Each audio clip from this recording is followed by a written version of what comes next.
DENR Secretary Ramon Pajes says presidential candidates should present to the people their platforms for taking care of the environment.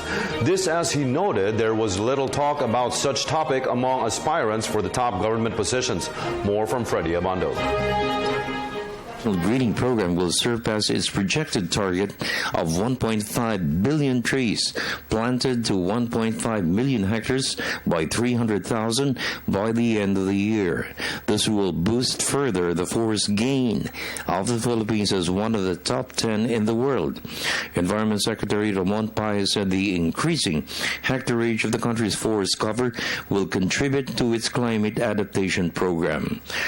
Protecting and preserving half of 15 million hectares of natural forest will greatly reduce 30 million tons of carbon emissions. The other half will cover massive tree planting programs in support of the National Greening Program.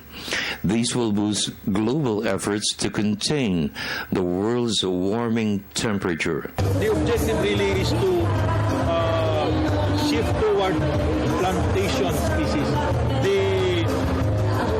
We do not want anymore to harvest from natural forest because that is already for our biodiversity and for our as our natural defense for calamities.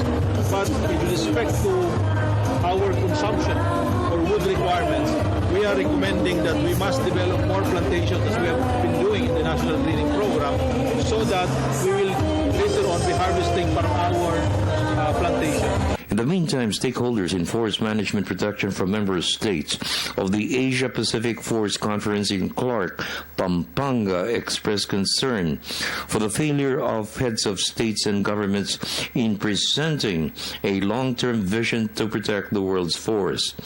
The same was expressed in the Philippines, since the presidential bets for the May 9 elections did not focus on the agenda on environment protection. The conference stated, forest management is crucial to food security.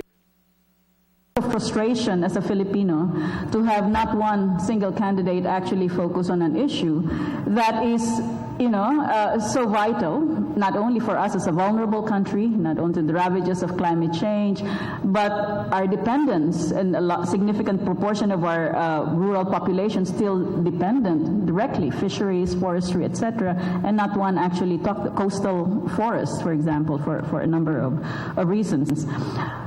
Forests in Canada are huge and very important. They were not mentioned once during the election campaign. How many of you have heard Donald Trump talk about forests? This is actually a more general problem. We need forests. It's not just a forester saying that. We all need to breathe. Forests are the lungs of the planet, yet we take them for granted. Forests are critically important for biodiversity. We take them for granted. It's something that the public needs to realize are absolutely critical for their welfare.